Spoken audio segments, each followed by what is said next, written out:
Roquefort, Valencia, the Black Forest, Sardinia. For centuries, towns and regions have given their names to culinary creations. Join me on a tour for the taste buds and discover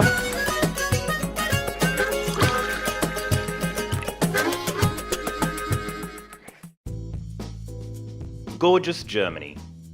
Last episode we had a brief romance with her bold, boozy baked goods. But it's time to say Auf Wiedersehen for now. As the temperature continues to climb, we're off to the French Riviera, the Côte d'Azur. Stretching along the Mediterranean coast from glamorous Saint-Tropez in the east to even more glamorous Monaco in the west, the Côte d'Azur is the playground of the rich and famous. Playing host to 50% of the planet's super yachts at any given time, this exclusive resort region has a delightful air of utter unaffordability in its beaches and towns. Perhaps the most famous city is Cannes, home of the International Film Festival, and a great spot for lovers of cinema. The largest, however, is Nice, a city that has changed hands repeatedly through its history. Named by the founding Greeks in 350 BC after Nike, goddess of victory and activewear, Nice's unique blend of French and Italian culture is owed to it being passed around like a plate of biscuits.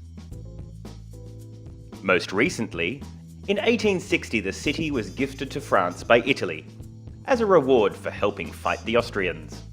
Over the years, the modestly nicknamed Nice la Belle has been home to some of the world's greatest creative minds. Picasso, F. Scott Fitzgerald, Charlie Chaplin, Elton John, and Tina Turner have all found inspiration in this maritime paradise. And while the surroundings are certainly delightful, it's the fresh flavours of the Mediterranean that have inspired the signature dish, La Salade Niçoise. Composed of fresh tomatoes, anchovies, and a whole garden of local ingredients, I wandered up the famous Promenade des Anglais to see how it's served right here on the beach. So, after 3 hours stuck in terrible gridlocked traffic, we've made it to Nice, and we've ordered the Niçoise salad. It's pretty impressive looking. It does contain a lot of non-traditional ingredients. There's some kind of radish going on here. Okay, that is a lot of anchovy.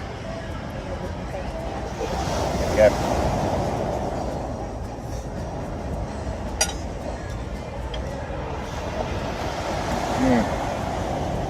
I know I said this about everything, but that is really refreshing. And I'm washing it down with a Côte de Provence rosé. Certainly the best wine to have around in this region. Cheers.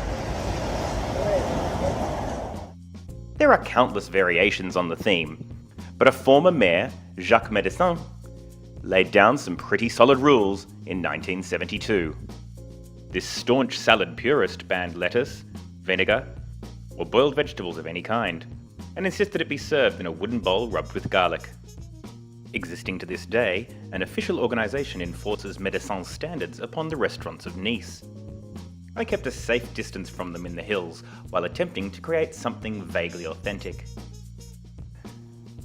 Well, welcome to another episode of Clifftop Cooking.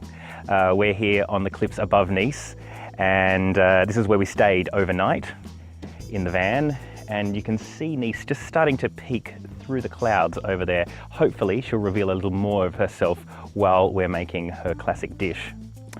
Now, it is said that you can't make friends with salad, but you can certainly make enemies. So in order to avoid that happening, I'm going to try and make the most traditional version of the Niçoise salad that I can. Now, that said, the star of a Niçoise salad should always be tomatoes. It should always be the predominant ingredient.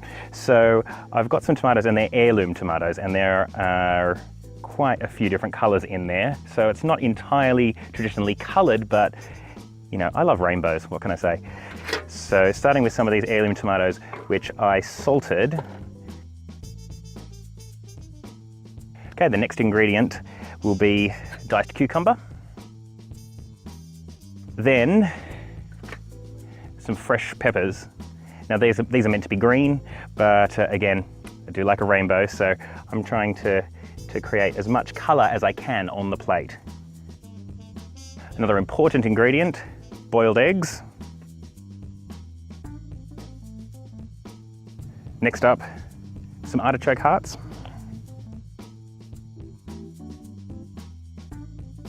Followed by Niçoise olives. If you can't find Niçoise olives, any black olive will do, but definitely not green. And then the fish. Now you can either have anchovies or tuna, but not both. So I've gone for the anchovies.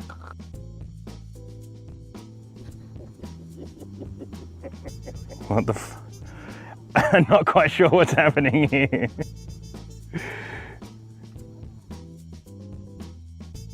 Now we want some fresh spring onions and a little bit of fresh garlic.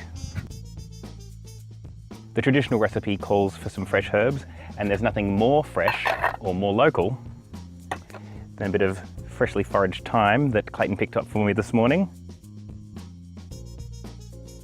And finally, to dress, the only thing that's allowed traditionally is a bit of olive oil and a little bit of salt and pepper. And there you have it, my traditional rainbow Niçoise salad made on the cliffs just above Nice. Oh, sun's just come out. Try and get a little bit of everything, although there's so many ingredients, it's quite difficult.